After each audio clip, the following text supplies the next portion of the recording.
First ever factory outlet Mukunda jewelleries Kukatpally, Khammam, Kothapet, Somajiguda, Hanumakonda and Suchitra.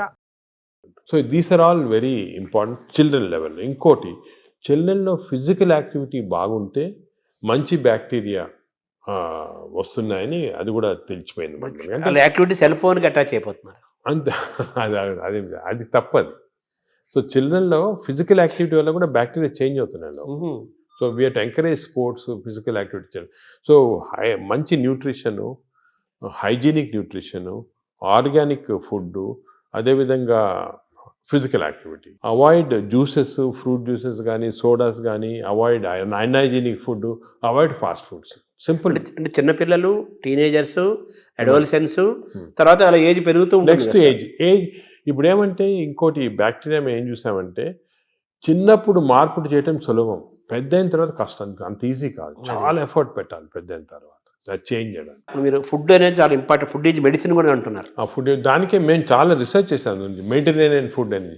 For example కొన్ని types of food, ఈ coconut water అనుకోండి, 2 గ్లాసులు coconut water తాగితే మంచి బ్యాక్టీరియా ఉంటుంది. అదేవిధంగా బ్లాక్ కాఫీ. అసలు మిల్క్ అనేది రాంగ్ కాన్సెప్ట్. పెరుగు మంచిది కానీ పాలు మంచిది. ప్రోబయోటిక్ అంటారు కదా, పెరుగులో ప్రోబయోటిక్స్ ఉంటాయి. ప్రోబయోటిక్స్ జనరల్, పాలు మంచిది కాదు. ఎందుకంటే మనం వేరే స్పీసీస్ పాలు తాగుతున్నాం. మదర్ మిల్క్ మంచిది బేబీకి. అవును. 6 months అయిన తర్వాత వేరే స్పీసీస్ పాలు మంచిది కాదు.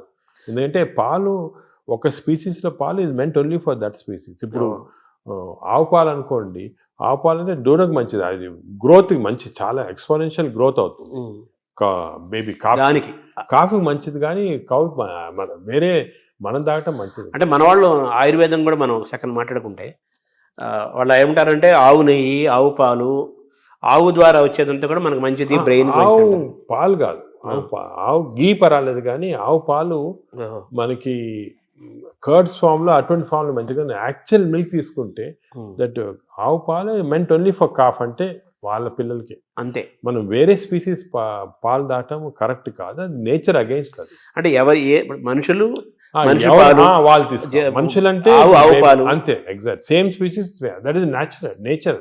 మనం నేచర్ కి వ్యతిరేకంగా వెళ్తాం. ఆవు నెయ్యి మంచిది అంటారు కదా, బ్రెయిన్ బ్రెయిన్ మంచిదని కాదు, అంటే కొంతవరకు ఇంతకుముందు నెయ్యి తీసుకోవడం మంచిది కాదు అంటే, ఇప్పుడు కొంతవరకు లిమిటెడ్ క్వాంటిటీస్ లో పర్వాలేదు నేను వచ్చింది, అంతేగాని మంచిదని కాదు, ఎక్కువ తీసుకోవడం మంచిది అలా కాదు. ఇందులో ఈ జర్నీలో అవాయిడ్ వైట్స్ అనేది ఒక పెద్ద ప్రచారం జరుగుతుంది కదా సార్, అది అవాయిడ్ ఏదంటారు?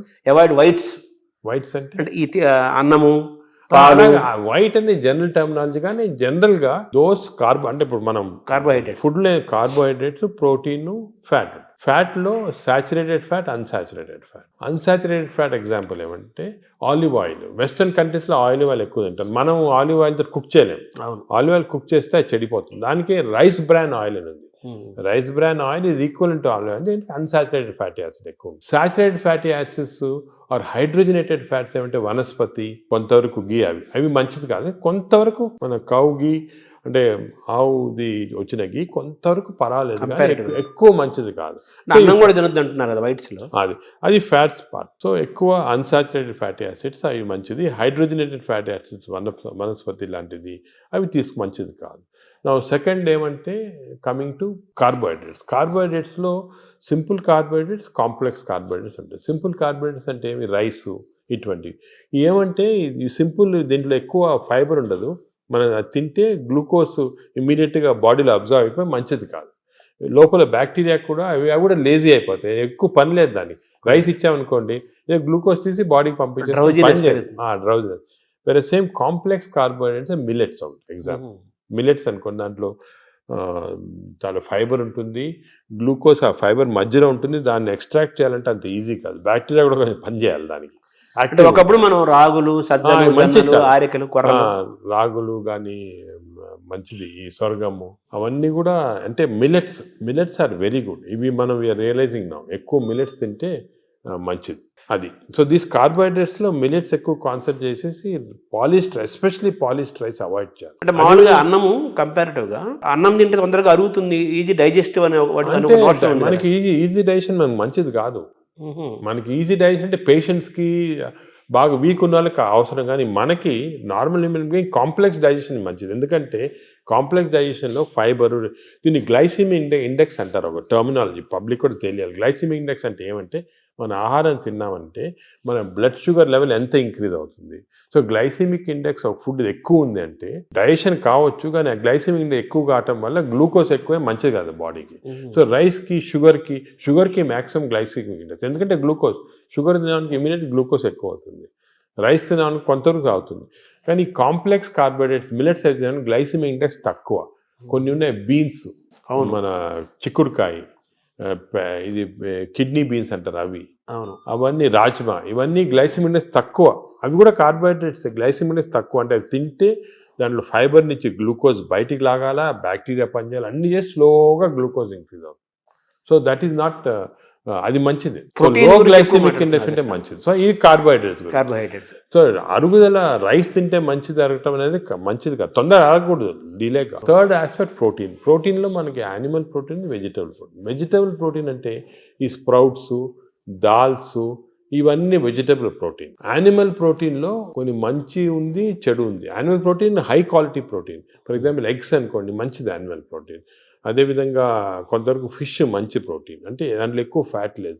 కానీ ఇప్పుడు రెడ్ మీట్ అనుకోండి, దాంట్లో సాచురేటెడ్ ఫ్యాట్ ఎక్కువ, అది మంచిది కాదు.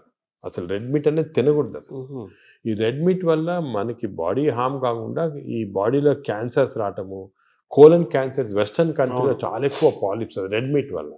So red meat complete avoid చేస్తేనే బెటర్. సో ఇవి కొన్ని జనరల్ ప్రిన్సిపల్స్ మాట. దీంట్లో స్పెసిఫిక్గా మేము ఈచ్ పేషెంట్కి అడ్వైస్ చేస్తుంటాం. ఎందుకంటే ఇవి ఇంపార్టెన్స్ ఎందుకు వచ్చింది వాటికంటే, మన ప్రపంచంలో 5 బ్లూ జోన్స్ అని ఉన్నాయి. బ్లూ జోన్స్ అంటారు దాన్ని, బ్లూ జోన్స్. ఈ 5 బ్లూ జోన్స్లో ఫర్ ఎగ్జాంపుల్ సార్డినియా అని ఇటలీలో ఉంది, అదేవిధంగా లైమలోండా అని చిన్న అంటే ఒక్కనవా అని జపాన్లో ఉంది. ఈ 5 బ్లూ జోన్స్లో ఏమంటే people are living for very long period. ఈ బ్లూ జోన్స్, అవి బ్లూ జోన్స్ అంటారు. అంటే కొన్ని వరల్డ్లో 5 బ్లూ జోన్స్లో people are living mainly 100 years దాకా. అందరు అక్కడ 100 years బతుకుతారు. లాంగివిటీ ఒకటి, హెల్తీగా ఉన్నారు అందరు. డయాబెటీస్ తక్కువ, హైపర్ టెన్షన్ తక్కువ, హార్ట్ డిసీజ్. ఎందుకు అని చాలామంది దీన్ని రీసెర్చ్ చేసి చూస్తే మెయిన్గా వాళ్ళ 2 diet habits, second physical activity. They are all very active physically. 100 years అయినా కూడా వాడు వాక్స్కి వెళ్తుంటే అది చేస్తారు, గార్డెనింగ్ చేస్తారు, సైకిల్తో కూడా వెళ్ళిపోతారు. మెంటలీ బాగా యాక్టివ్ ఉంటారు. డయట్ వాళ్ళది మెడిటరేనియన్ డయట్ అని ఎక్కువ తింటారు. ఇది మెడిటరేనియన్ అంటే olive oil, nuts, vegetables, fresh fruits, fish. Food and యాక్టివిటీసే మెయిన్. ఫుడ్ ఇటువంటి ఫుడ్ అంటే మన బాడీకి ఎక్కువ స్ట్రెయిన్ లేకుండా మంచి ఫుడ్. ఇవి మేము యాక్చువల్లీ మా దాంట్లో రీసెర్చ్ చేసి ఇటువంటి ఫుడ్ ఆలివ్ ఆయిల్ మనం తినలేము. Then we are converted it Indo Mediterranean diet. మా వెబ్సైట్లో దొరుకుతుంది, మీకు 400 రెసిపీస్ ఉన్నాయి. అంటే మెడిటరేనియన్ దోశ ఎలా చేయాలా, మెడిటరేనియన్ ఇడ్లీ ఎలా ఉంటుంది, వేరేగా ఉంటుంది మన దాంట్లో. మన ఇడ్లీ అనుకోండి రిఫైన్డ్ కార్బోహైడ్రేట్, అది తింటే గ్లూకోజ్ తక్కువ ఇంక్రీజ్ మంచిదిగా. మెడిటరేనియన్ ఇడ్లీ తింటే అలా కాదు, స్లోగా డైజెస్ట్ అయ్యి బాడీకి మంచిది. సో ఏమంటే అంటే మామూలుగా అందరికి ఉన్న నోషన్ ఏంటంటే తొందరగా అరిగేది మంచి ఫుడ్ అని, తప్ప తర్వాత మన బాడీ చాలా బాగా పనిచేస్తుంది అని ఫీలింగ్లో ఉంటారు. తప్ప అదే ఐ వాంట్ యూనోటి. అసలు అరుగుదల స్లోగా అరిగేది మంచిది. Body has to work for digestion. బాడీలో స్లోగా గ్లూకోజ్ రావాలా. పేషెంట్స్కే మనకి వి వాంట్ క్విక్ డైజెషన్ ఉంటుంది, మన నార్మల్ పీపుల్కి అది మంచిది కాదు.